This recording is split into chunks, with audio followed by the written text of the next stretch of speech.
Hello, we are Marin and Agustina Villarreal, and in this video we are going to talk about emotion and narrative fiction, interactive influences before, during and after reading. Emotions are crucial while encountering literary narrative fiction. This article highlights the importance of emotions in three different stages: before, during and after reading. According to the authors, there are three main issues that influence the choice of a book.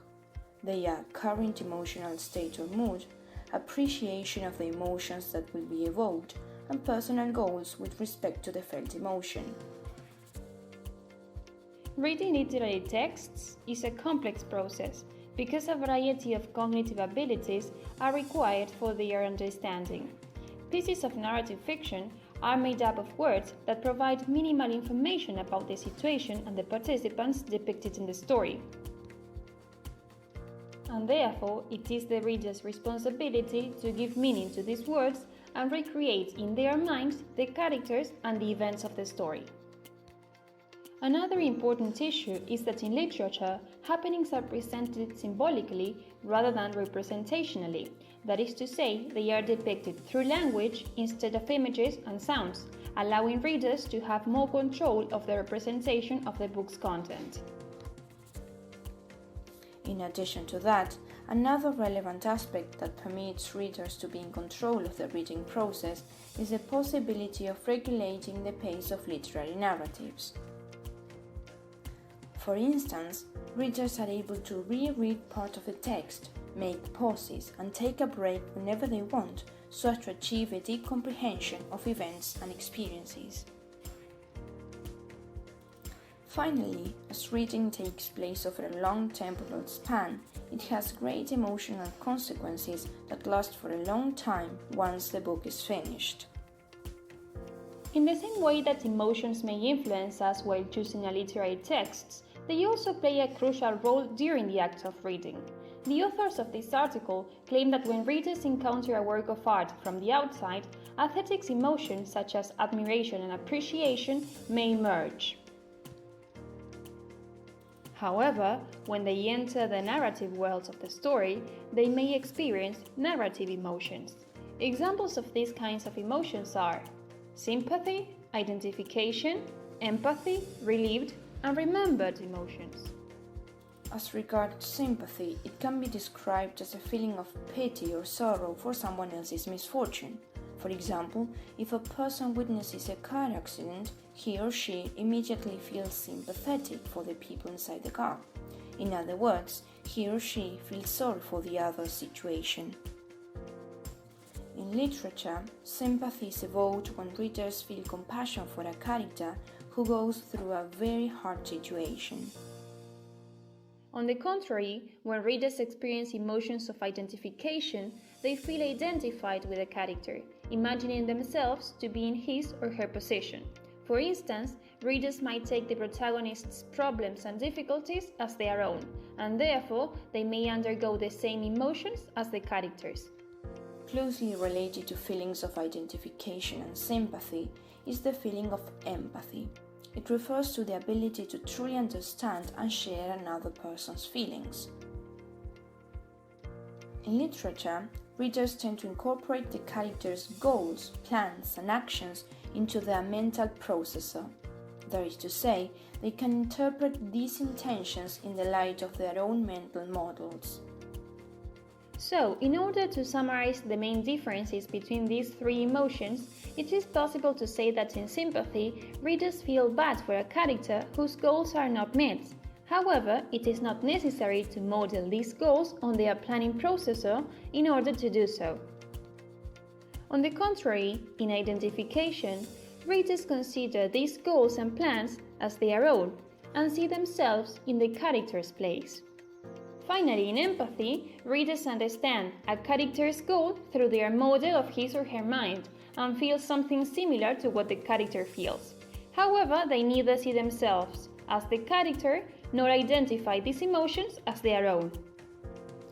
Apart from that, it may happen that, while reading a particular piece of text, readers recollect personal experiences and emotions of their past, which are known as relived emotions. According to the authors, the evocation of these feelings allows people to relive and assimilate unassimilated emotions from their past, which, although they are not fully conscious, continue having damaging effects on them. For example, when people cry while reading Romeo and Juliet, they are re-experiencing a loss of their own, which they've not fully accepted. The last emotion that can be triggered during reading is remembered emotions. They can be elicited when the passages are fully described and readers are able to create vivid and clear mental images that prompt personal recollections emotional in nature. Unlike relieved emotions, remembered emotions are not limited to recollections of personally experienced events. Individuals might also recognize emotions that they observed in others. The interrelations between these 5 types of narrative emotions are studied in the light of 2 kinds of motivations: enjoyment and appreciation. The fresh emotions, which come from readers' comprehension of story characters, such as sympathy, empathy, and identification, tend to be associated with enjoyment motivations. When people enter the world of the narrative and the minds of its characters, they go through the pleasurable experience of losing themselves. However, relived and remembered emotions, which are rooted in memory, are likely to encourage introspection, reflection, and personal insight, and they tend to be linked to appreciation motivations. When emotions are evoked during reading, they are likely to have an immediate influence on the reading process. It is known that emotions can slow or increase the pace of reading depending on the emotions elicited. For instance, if readers become closely identified with the characters and their emotions, they tend to slow their pace of reading in order to create a deep engagement with the text. Moreover, the emotions evoked by a piece of literary fiction can influence readers' behavior and cognitive responses. For example, when a person reads a suspenseful thriller, he or she may become anxious, showing typical responses associated with anxiety, such as heightened alertness. However, the emotions evoked during the process of reading do not disappear once the book is finished. These emotions may have cognitive consequences that last for long periods of time. Moreover, as regards personality, they can influence personal transformation, causing self-change and alteration of feelings. But this effect may not result in long-lasting changes. The longer-lasting changes mainly occur for readers engaged in deeply experienced reading of texts. Taking into consideration the close relationship and interaction between reading and emotions, we believe that it is important to include literary text in the classrooms. Literature not only engages learners emotionally, but also fosters their cognitive abilities. In addition, it helps learners to employ their imagination, boost their empathy and sympathy for others, and improve their own creativity. As emotions are an intrinsic part of learning, through reading narrative fiction, students will be able to develop emotional awareness that may help them to understand how and why emotions happen, recognize their own feelings and those of others, and develop effective ways of managing them. In addition to this, it has been proved that the learning of a language is significant and meaningful to students when they are able to experience the things. These experiences evoke different emotions and sensations that are kept in their memory. As a consequence, when teachers want students to remember some aspects of the language, they can select particular literary texts that evoke those emotions and sensations so as to recall students' memories. For all these reasons, it would be fruitful to provide students with meaningful literary texts that allow them not only to learn about the target language, but also to reflect upon past experiences and other people's lives.